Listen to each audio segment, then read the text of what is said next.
Have you ever wondered what games you should keep or you should lose? Find out here at Purge Reviews. Have you ever wondered what games you should sell or you should use? Find out here at Purge Reviews. Find out on our top 10 list what games you cannot miss. Don't forget to subscribe to Purge Reviews.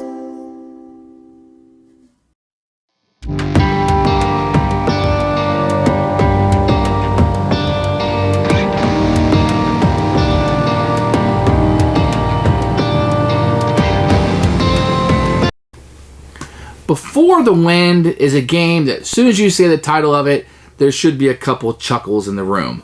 Before the Wind. This is a little outdated, boring looking card game. The game is much better than it looks. It's just that whole trading spice on a boat theme that just kind of has been overdone and overplayed in our industry and hobby. You get bland colors, everything looks bland, it doesn't look very exciting. But what you get is a pretty good card game. The bidding is fantastic. There's one card for each player that's put up. You can take a card. If somebody wants your card when it comes around to them, they can then bid on it. You either have to pay them the bid or take their bid. And you don't have to take the highest bid either. You can take a lower bid or pay the lower bid if you want to. So you want to be careful about bidding against somebody, because if you bid a 1, somebody could get that really good card and be able to keep it and only pay you a dollar. And that's all you get is that dollar. You don't get one of the cards up front. So you want to be careful about what you're bidding. Is very important. Then you utilize those. There's 3 types of cards. One gives you stuff, one puts them in your warehouse, and one puts them on a ship. Now, when you have goods, they always have to go into your warehouse before they go on a ship. Being on the ship scores you victory points there. For you, with that little introduction, you sort of know how to play this game. This is a pretty fun game. It's probably not going to stay in my collection, and I hate to say this, but probably because of the look of it. I have a lot of games, all right? You can look around this room. I probably have 2,000, 2,500 games. I can't keep them all. This is a pretty solid game, and with a different theme, I think that I would like it better. But when I put it up against some other card games I have, and mind you, card games are not my favorite games, it just falls a little bit. I don't know that I'm going to be pulling it off the wall very much. I think it'll stick around a little bit, and I'll kind of see how it plays out and see if I get it back to the table, because what's there is brilliant. It works. Very solid. Very good game. But the look of it, I mean, hello, I'm back. It's just bad to look at, and it's not going to appeal to many people, I think. So for me, it's right on that cusp of Keeper and Purge. I'm going to keep it around a little bit, but I think eventually it'll be going out the door.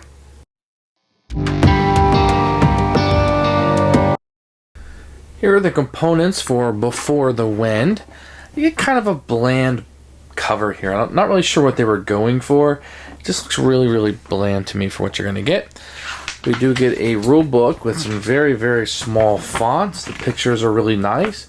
The game isn't all that hard to learn, but the font is very small, so be aware of that.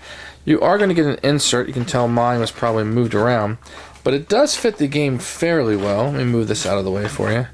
So you can have some card slots, a place for the pawn, and where your little auction boards will go in. So it does fit fairly nice together. Not too bad, even though mine got kind of mixed up there. You're also going to get a number of cards. You're going to get some item cards, and this will give you items during the game.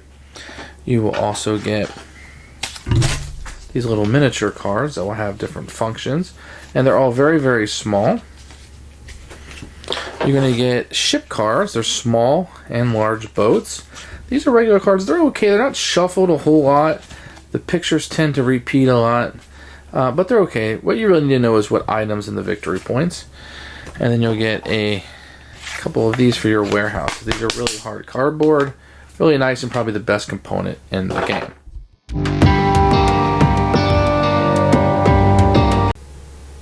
The rules for Before the Wind are a tad complicated. Now, I don't know if it's the rules or just kind of how it goes. I mean, we're not talking about Terra Mystica here. You know, it's a little card game. But there's a little bit going on that you have to understand. There's some rules that if I told you up front, like it has to go from your hand to the warehouse to the boat. That helps out a little bit. People may not quite understand the bidding until you actually do a round. that whatever you bid, if somebody pays you for your bid, that's your turn. You're getting that money for the turn. You're not getting any other card. You're getting that money. It just takes a second for people that to click with people for some reason. It's not a fault of the rules. It just takes people always a second to click for that. Otherwise, the rules are pretty straightforward. I mean, all you're doing is you're getting items and goods, and you're putting them in your warehouse, and you're shipping them out. It's not that complicated of a game. Great rule book, no problems.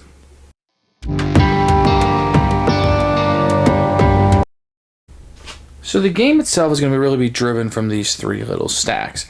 On, let's say your first player, it's your turn, you will need to draw a number of cards equal to the number of players, no more than 2 from the same stack. I'll explain what they do, but I want to kind of explain how you get cards first, because this is really the game.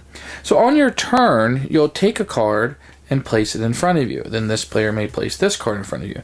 But if the third player didn't want either of these two cards, but kind of wanted these cards, they can then bid on this card. So let's say they bid $5. The next person can bid and bid and bid. You don't have to bid more. You can underbid, and the reason why is you don't want somebody who really needs it to grab it. So let's say player to my left bids 5, this player bids 3, and this player bids 4.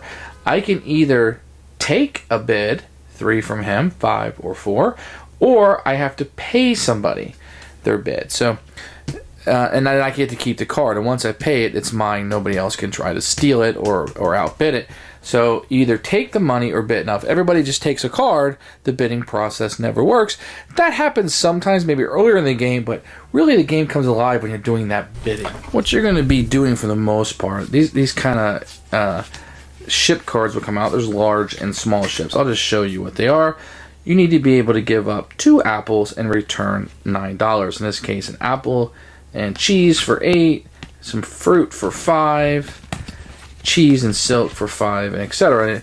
And if on your turn, if you have the available card, you can fulfill these. Now, what you're going to have here also is this warehouse. So what you're going to do is you're going to get cards. You need to put them in your warehouse. You can hold up to 8. As you can see here, and then from the warehouse to the boat. So you can't go from getting the goods to the boat. You have to store them in the warehouse, and that's where these cards are going to happen. So I'm just going to flip these cards over so I can kind of show you what the different cards will look like. This is how you get resources. So this gives me apple and silk, apple and cinnamon, I guess, 3 cinnamon, 3 goods. So when these cards come up, if you take this, you just get the goods, right? So this is how you store goods in the warehouse. So I can pay $9 to store 3 goods in my warehouse. Or in this case, I can pay $18 to store 4 goods in my warehouse. And that's how you get them from your pool into the warehouse. These cards are how you get them to your ship. You can either take the income that's listed and take the $6, or you can fulfill one of the ship orders that I was showing you earlier. So I could give up 2 fruit and get 9 points, or I could just take the income. And this is a great way sometimes just to get the income. There's $10, as you can see, and $8. So sometimes you'll take these cards just to get the income. And you'll see people bidding on these a lot. Maybe bid $4. So, you know, even if you don't get this, you get the $4. Somebody maybe want to pay 4 to get, I guess, 4. But in reality, 8.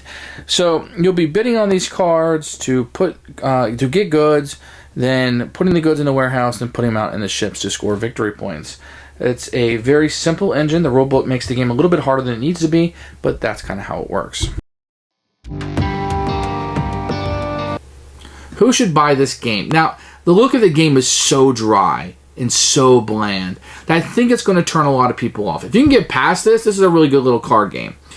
There's just a lot of games with this theme. A lot of games about trading silk and fruit and putting on a boat and shipping it. So that may be tired for you already. For the rest of you, I think it's a pretty solid little game here if you can get it at a good price. It may drag on a little longer than it should or has to, but it does. Other than that, I think the game works pretty good. I would probably say take a look at it, see if the theme and the artwork and the blandness of it is going to detract from you. Otherwise, this could be a pretty solid game to add to your collection. For me, it's going to be right on that border of Keep and Purge. I'll see what I do over time.